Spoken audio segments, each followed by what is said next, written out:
सूली में लटका दिया। बाद में जीसस के मानने वाले लोगों ने सूले में गले में सूलियाँ लटका ली और ये अहंकार पाल लिया कि मैं जीसस का अनुयायी हूँ।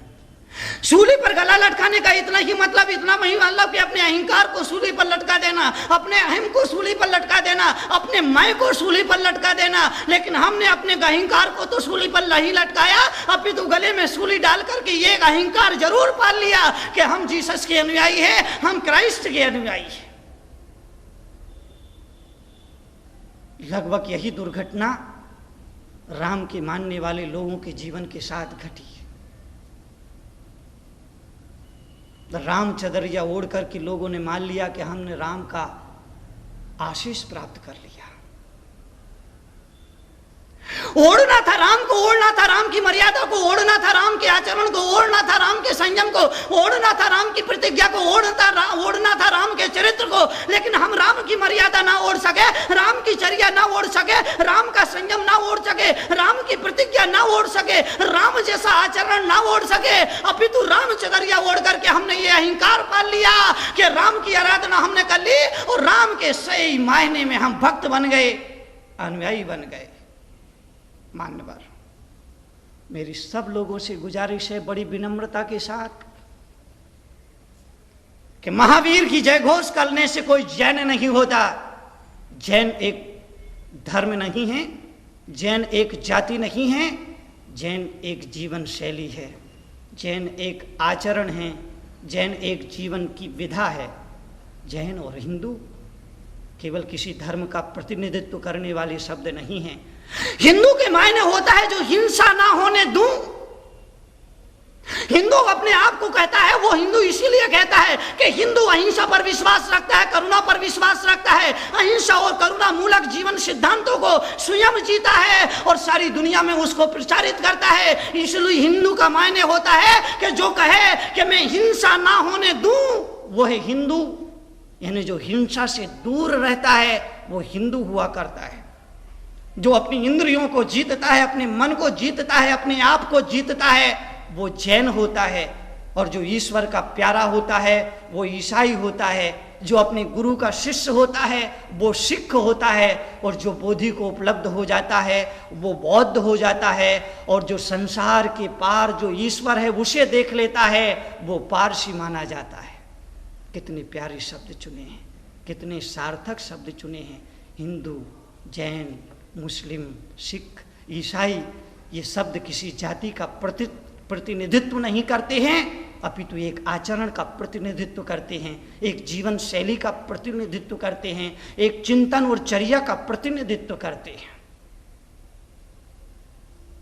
आदर्शों की केवल प्रशंसा ना करें, उन्हें पसंद भी करें, ताकि जिन ऊंचाइयों को उन्होंने पाया है उन ऊंचाइयों पर हम भी पहुंच सके और उन ऊंचाइयों को हम भी स्पर्श करके अपने जीवन को ऊंचा उठा सके।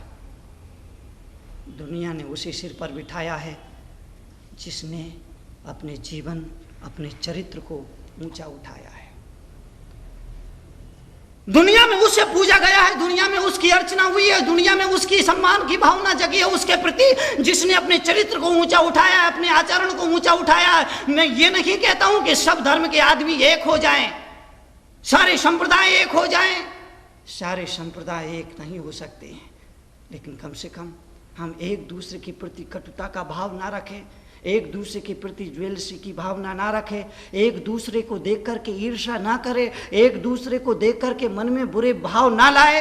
इतना तो हो ही सकता है, क्योंकि भारत में अनेक जाति हैं, अनेक मजहब है, अनेक समुदाय के लोग हैं, अनेक संप्रदाय हैं, अनेक तरह की विचारधाराएं हैं। फिर भी भारत की विशेषता है, यहाँ एकता में अनेकता के दर्शन होते हैं और अनेकता में एकता के दर्शन होते हैं। हम में मतभेद है लेकिन हम में मनभेद नहीं है। मतभेद रहे, मतभेद रहना चाहिए।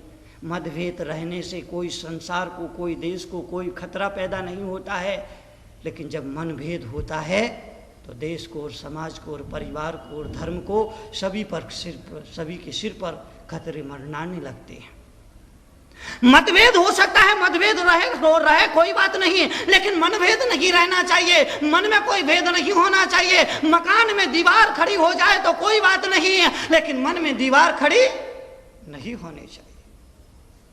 हिंदू और मुस्लिम के आत्मघाती लेवल उतार करके अगर हम देश की समृद्धि के लिए कोई कर्म करें, देश की उन्नति के लिए कोई कर्म करें, तो हमारा इस देश में पैदा होना सफल हो जाएगा, सार्थक हो जाएगा। हमें अपने आप पर गर्व होगा, हमें अपने आप पर गौरव होगा, हमें अपनी चर्या पर प्रसन्नता होगी। ये देश वो देश है जहाँ पर अहिंसा की जय घोष हुआ करती है। यह देश वो देश है जहाँ करुणा को पुकारा जाता है, करुणा को पूजा जाता है। लेकिन दुर्भाग्य है कि आज इस देश में 36,000 बूचड़ खाने हैं। जब इस मुल्क में आजादी नहीं थी, हमने आजादी उपलब्ध नहीं की थी, हम आजाद नहीं हुए थे, अंग्रेजों का शासन था, तब इस देश में केवल 300 कत्ल खाने थे। आज जब हम आजाद हैं, स्वतंत्र भारत के स्वतंत्र नागरिक है, हमारी अपनी सरकार है, हमारे अपने चुने हुए प्रतिनिधि लोग हैं, हमारा अपना संविधान है, हमारी अपनी न्यायपालिका है, हमारा अपना अखबार है, मीडिया है, तब इस देश में 36,000 बूचड़ खाने हैं। और उन 36,000 बूचड़ खानों में, कत्ल खानों में, कसाई खानों में हर रोज 4,90,098 पशु काटे जाते हैं। दुर्भाग्य का विषय है देश के अहिंसा प्रेमियों के लिए, अपने आदर्शों की पूजा करने वालों के लिए। किसी मंदिर का शिखर गिर जाता है, किसी मस्जिद की मीनार गिर जाती है तो पूरे देश में तहलका मच जाता है, हल्ला मचाया जाता है। किसी मंदिर की देव प्रतिमा का गला काट दिया जाता है तो पूरे देश में हल्ला मच जाता है, देश में हल्ला हो जाता है, हल्ला बोल दिया जाता है। लेकिन सूरज की पहली किरण निकलने के साथ ही कत्ल खानों में 4,90,098 पशुओं को काट दिया जाता है, उनकी गर्दनों को धड़ से अलग कर दिया जाता है। तब कहीं से कोई आवाज़ नहीं निकलती है, कहीं से चूं तक की आवाज़ नहीं सुनाई देती है। मैं पूछता हूँ, ऐसा आखिर क्यों? देर से ही सही, गलत नीति का विरोध होना चाहिए। गलत को गलत कहने की हिम्मत बरकरार रखिए। एक याद रखना हमेशा इस वक्तव्य को याद रखना। मैं मानता हूं कि दुनिया में बुराइयां हैं, पर तुमने कभी यह भी सोचा कि बुराइयां क्यों हैं? मैं मानता हूं कि दुनिया में बुराइयां हैं, पर तुमने कभी यह भी सोचा कि दुनिया में बुराइयां क्यों हैं? बुराइयां इसीलिए नहीं है कि दुनिया में बुरे लोग हैं, अपितु बुराइयां इसलिए हैं